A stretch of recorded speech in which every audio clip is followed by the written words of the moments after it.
Hello, it's the old silly moustache here. I'm going to do a little review of the two Eastman flat tops that I bought a little while ago.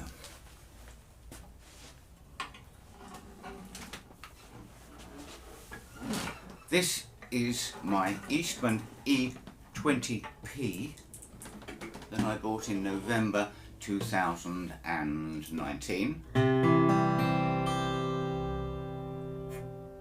And this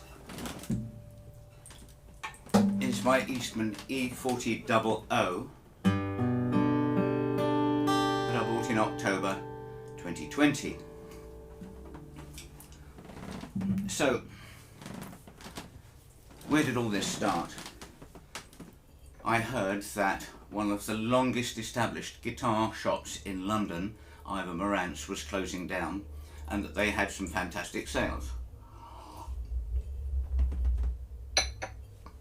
And they had some Eastmans, which had been fascinating me for some time. As you may know, I play Collings and Santa Cruz. I have owned Bourgeois, I have a Martin 12 string, so I like that sort of level of guitars.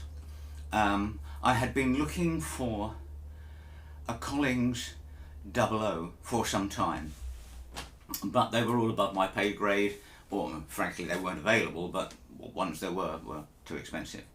And so I heard about Ivor Morant's sale. They had a 00 and a P, which an E20-P, I don't know why they don't call it an E20-0, because that's what it is, and to all intents and purposes it is a clone of a Martin O concert, made from about 1895 to, well, till the last time that Martin discontinued them. So let's have a look at this. I must admit that although I bought it for a good price, when it turned up I kind of expected to open up a rather manky looking case, or gig bag or something, and find a guitar that had some problems or something, or that sounded thin or boxy. No, an absolutely beautiful case. Guitar was in perfect condition. It's full and round.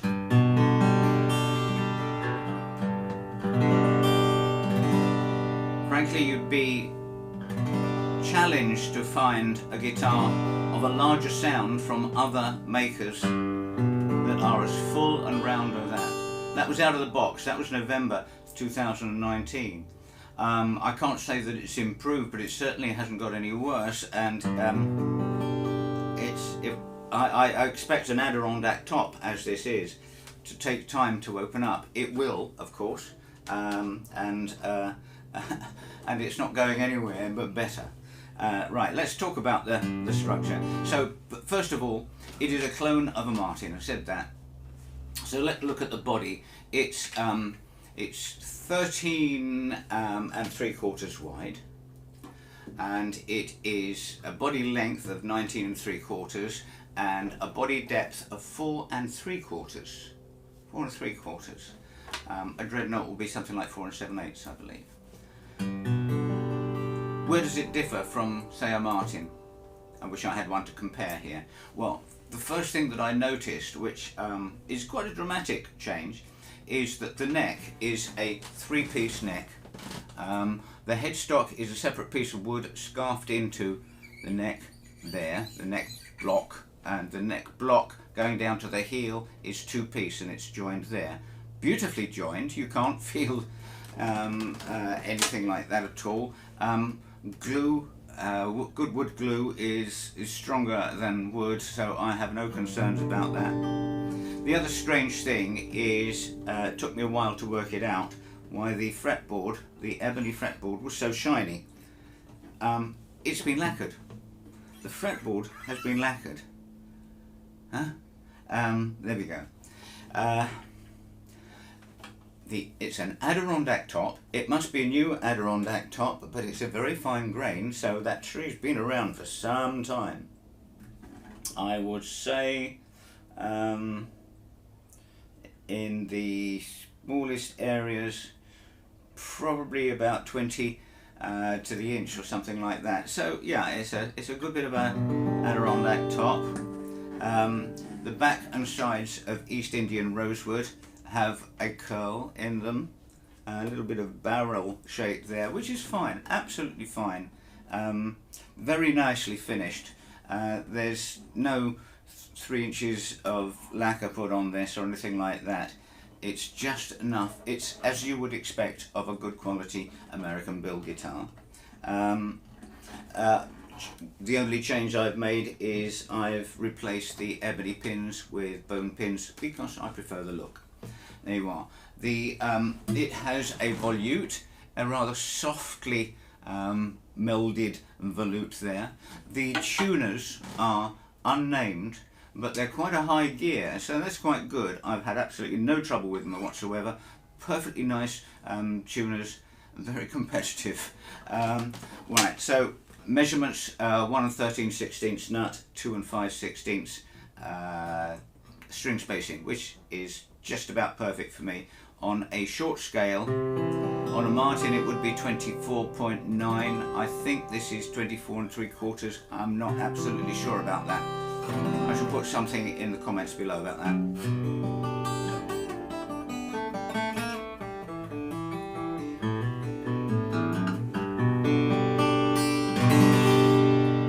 Nothing needed to be done as far as setups like that, just fine out of the box.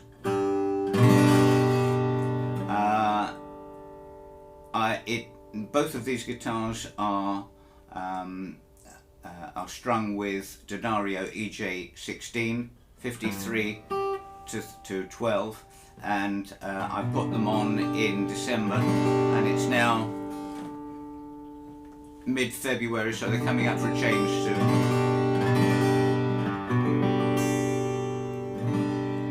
I can't get over the tone of this, so there we are. That's perfectly nicely presented, full round tone, loud for a little guitar, a concert. And then last year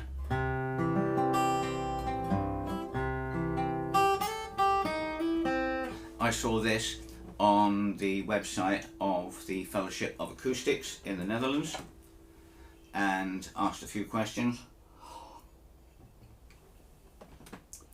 Fed up, as you might imagine, last year. So I thought, oh, I'm going to buy it. You can always return it, of course.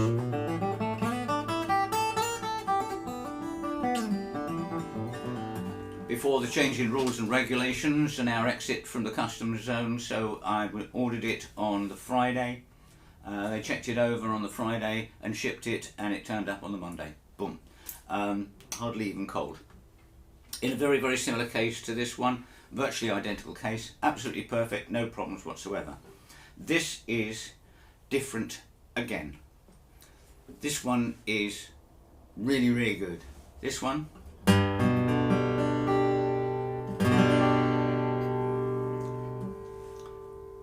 well, let's talk about the decoration. So this is an E40, so that's got flash. So it's got abalone purfling on the front around a white binding here. Abalone on the rosette, around the fretboard extension, and of course a very nice little torch inlay on the headstock. On the back it has a herringbone purfling and a white binding with a little bit of black, white, black business here. The Adirondack top on this one is quite dramatically wide, so this was a fast growing tree, and it's probably about 4 or 5 to the inch at the widest point. This has been built in a completely different way to that, bearing in mind that that was, you know, sort of been batched. This one was a single build. It may have been produced as a number of guitars to Centre NAMM which I believe didn't happen last year. So at the moment it's a one-off, but I've heard that they are going to put this in production at some point. I know they have other E40s available, especially on dreads and OMs and things like that. Goto tuners, which don't look identical to that. The gearing for these don't seem to be as high, but again, perfectly functional, no problems at all. One-piece neck with a very, very nicely carved volute. The neck on this is shallower than this one. This one's got quite a clumpy neck. This one is shallower. The fretboard is beautiful, pure black ebony. We shouldn't be saying that. We should be saying, oh well, we like our ebony with a little bit of colour in now. But this looks perfect and unlacquered, and the pyramid or the Chicago bridge is obviously more precisely cut than that one. Not that there's anything wrong with that, and if I saw that other bridge on a Collings, I wouldn't have an issue. But this one is perfection. We've got the Abalone fret markers, beautifully done, absolutely perfectly done. I just can't fault them at all. Now, one of the big differences about this is that when you look inside, the bracing of this is smaller and thinner than on that one. It's much more delicately built. To put a mirror in there, and I wish I could show you, but I don't have the mechanism, it's like architecture in there. It is absolutely beautiful. Perfect perfection, but much lighter. Just even the back strip thing is about, I'm talking about the thing that joins the two halves of the back along there, the brace, is on this, I would say, just about ½ an inch wide, where it is getting off for 3/4 on there. So I think this has got about 2/3 of the bracing of that. And it's a larger guitar. Let's talk about sizes. On this one, compared to 13 3/4 for the style O, this is 14.5. 14.5 wide. The length is exactly the same at 19 3/4, and it is slightly thinner at 4 inches rather than 4 3/4. But again, that goes along with the Martin design. So it has the abalone, it has the torch inlay, it has the snowflakes, it has the bound fretboard. Did I mention that? Beautifully done, absolutely beautifully done. And the herringbone purfling on the back. One-piece neck, did I mention that? Probably did. So, which one is better? Or should I say, which one is worse? I'm going to shut up talking and play a piece on both of them, one after the other. Excuse me.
we have it, two Eastman guitars, one considerably more expensive than the other one, to be fair. Both beautifully made. One beautifully made, one superbly made, I would say. Will I be looking for a Collings? Will I be looking for a Martin? I was searching for a Martin 0028VS, HD 0028VS, something like that, for some time, and none were to be had. And so I thought I'd just try these Eastmans, and I am very well satisfied. So there we are. As always, I welcome comments and queries, and I strive to answer them all. So if you have queries or comments, please put them in below. And by the way, I have some vacancies for Zoom lessons nowadays, so if you are interested in pursuing that, contact me. My email address is on my About page, and I'll probably put it in the comments anyway. So there we are. Two Eastman guitars, remarkably good products for a remarkable price. And they're not good for their price, they're good and they're well priced. So if you have been, thanks for watching. Bye.